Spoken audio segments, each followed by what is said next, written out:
नारी शक्ति। क्या है नारी शक्ति? महिलाओं का सम्मान, अधिकार और उनकी शक्ति पुरुषों के बराबर, यही है नारी शक्ति। क्या थी स्त्री पुराने जमाने में? केवल और केवल पैरों की जूती, जिसका सिर्फ एक काम था, अपने पति की सेवा करना, बच्चे पैदा करना और एक मशीन की तरह पूरा दिन काम करना। इसी में उसका पूरा सुख था। जैसे जैसे जमाना बढ़ता गया, नारी पे अत्याचार भी बढ़ता गया और इसके चलते कई आंदोलन चले, कई संस्था खुली, जिनका सिर्फ एक नारा था, वो था नारी शक्ति। नारी को पुरुषों के बराबर उनका हक देना। पर क्या ये नारी शक्ति नारी की शक्ति बनी, या नारी ने इस शक्ति को पुरुषों के खिलाफ गलत तरीके से इस्तेमाल किया? नारी शक्ति मतलब नारी की ताकत दी गई उनके हक के लिए, चाहे वो विज्ञान हो, चाहे कला हो या कोई भी क्षेत्र हो। पर क्या नारी ने इसका सही इस्तेमाल किया? क्या उसने इसका सही उपयोग किया? ये सवाल मेरा हर स्त्रियों से नहीं बल्कि पुरुषों से भी है। ताकत दी गई उनके हित के लिए, उनके अच्छे के लिए, पर शायद नारी अपनी हद भूल गई या फिर सालों बाद कुछ पाकर उसका इस्तेमाल ही करना भूल गई। आजकल देखा जाता है कि तलाक, ये शब्द बहुत ही ज्यादा प्रचलित हो रहा है, जिसमें 90% केस में गुनहगार एक आदमी बताया जाता है। पर क्या ये सच है?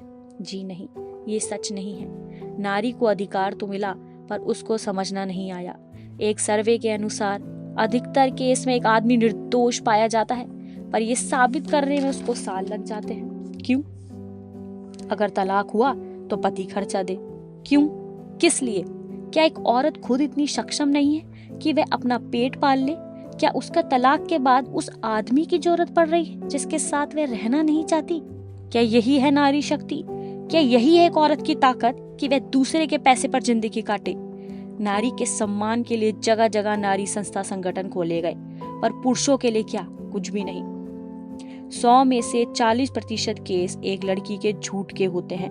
उनका मकसद मात्र बदला लेना या अपने अहंकार को शांत करना होता है। 7% केस में एक आदमी निर्दोष पाया जाता है, पर वो ये साबित नहीं कर पाता क्योंकि देश का कानून ही ऐसा है। कितने लड़कों ने 2025 में अपनी जान गंवा दी, ये हमने देखा, जैसे अतुल, निशांत और कई ऐसे जिनका हमने जाना, पर ये बस वही हैं जिनका हम जान पाए, जो सामने आए। ऐसे कितने गए जो बस कोर्ट के पन्नों में रह गए। अधिकतम मामलों में देखा जाता है कि एक औरत आती है तलाक की अर्जी लेकर और पैसों की शर्त रखते हुए उनका बोलना होता है कि उन्हें बच्चा पालना है। यदि उनकी क्षमता नहीं है तो क्यों पिता को नहीं सौंप देती? क्यों पिता को बच्चा नहीं दे देती? एक बच्चे के लिए जितनी माँ जरूरी है उतना ही पिता भी जरूरी है। नारी शक्ति तो है, पर वो शक्ति बस मर्द को नीचा गिराने में, उस पर झूठे आरोप लगाने में और उसको प्रताड़ित करने में है। 80% केस में ये पाया जाता है कि पुरुष पर गलत इल्जाम लगाया गया है ताकि उससे पीछा छुड़वा सके और पैसे ले सके। नारी शक्ति सब करते हैं, पर समझता कौन है? क्या नारी शक्ति छोड़े हुए पति से पैसे मांगना है? क्या नारी शक्ति झूठे आरोप लगाना है? अगर 84% औरतें घरेलू हिंसा का शिकार हैं, तो 93% पुरुष हैं जो 3 गुना अधिक हिंसा का शिकार हैं। भारत में ऐसे एसिड अटैक के मामले आते हैं जिसमें 30 से 40% मामले पुरुष पर भी होते हैं। नारी शक्ति का मतलब होता है बराबर का सम्मान, पर कुछ औरतों ने इस शक्ति का नकारात्मक इस्तेमाल किया, जिसका परिणाम पुरुषों ने भुगता। नारी शक्ति बहुत हुई, अब है तेरी बारी।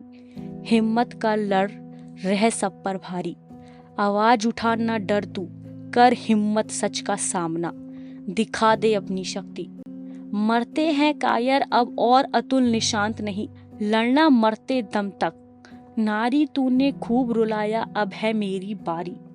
झूठ बोला तूने, भुगता मैंने। छोड़ा तूने, चुकाया मैंने। अब और नहीं होगा, ये सच सामने आएगा। तूने जितना दुख दिया वो तुझ पर ही आएगा।